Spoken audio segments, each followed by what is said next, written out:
Good evening, everyone. We now know when season number 2 for UNCW men's basketball coach C.B. McGrath will begin. In fact, the entire schedule has been officially released for the 2018-2019 campaign.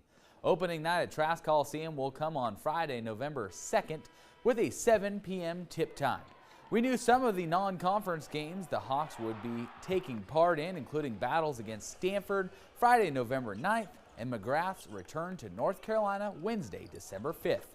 But they will also play UNC Greensboro, East Carolina, and Davidson all at home. Their conference season bookends with the College of Charleston on December 29th at home and March 2nd on the road.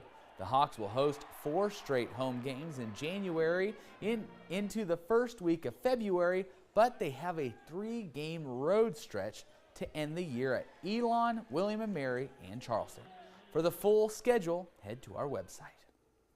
In more college news we need to get to, we go to college football, where Wilmington product Trevon Brown is gaining national attention heading into his senior year.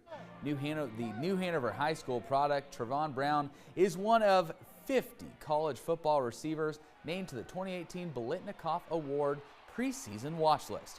The award annually recognizes the nation's most outstanding receiver.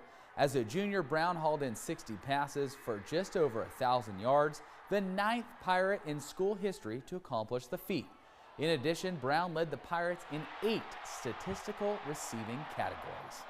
ACC Media Day continued in Charlotte, and it featured the top team in our state and one of the best teams in the country from a year ago, the NC State Wolfpack. While Clemson is expected to be good again, so are the Pack. A big part of this is the returning players, including one of the best receiving corps in the country and starting cornerback Ryan Finley. The graduate had the choice to head to the NFL, but decided to return to Raleigh to not miss out on the college experience. You know, I had somebody close to me tell me that, they'd give their right arm to play another college football game. So I took that to heart, and that was one of the big things for coming back. Just everything it stands for, just the day-to-day stuff throughout the year as a student athlete, and just, with so many of your different friends, there's really nothing else like it. The Pack opened the season at home against James Madison September 1st. In college basketball news, former UNCW men's basketball coach Brad Brownell got himself a little security in the form of a 6-year, $15 million extension. It took a little longer than he expected, but the Clemson Board of Trustees approved the deal that will run through the 2023-24 season.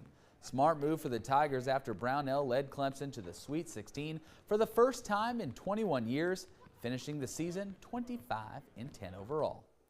The long road trip for the Sharks is now over. Time now for the playoff push at the Tank. 2 straight wins for Wilmington has them hot heading into the contest this evening, and it was a beautiful night at the Tank for some Sharks and Marlins action. The Sharks got down 2-0 early on in the first, but UNCW's Doug Angeli doubles to left center, and that would set up Mason Streeter 2 on, and it is an absolute bomb into left. No doubter out of the ballpark. The Sharks will regain the lead 3-2. Home crowd loves it. Here's Sharky and some fans. They're loving it. They got to love this as well. Bottom of the second we go. The Seahawk Angeli sends it to left, and the Blue Devil Will Hoyle will race on home. Helmet barely hangs on there, folks, but that will bring him up to a 2-run lead. Justin McKee and Andrew James loves it, but they can't like this. Will Johnson goes yard to straightaway center. It's a 2-run homer to tie it up. It was a great ball game tonight here, folks, in a high-scoring affair. The Sharks knock off the Marlins 9-8.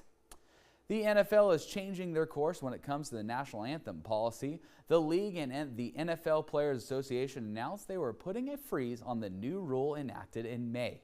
In a joint statement, the NFL and the NFLPA said in order to allow constructive dialogue between the league and its players, no new rule relating to the anthem will be issued or enforced over the next several weeks. The statement continues on saying the league and players reflect great values of America, and the shared focus will remain on finding a solution outside of litigation. Players have spoken out against the rule created in May, saying that players must stand for the anthem or be punished. All right, and that's enough talking for me tonight. More sports tomorrow.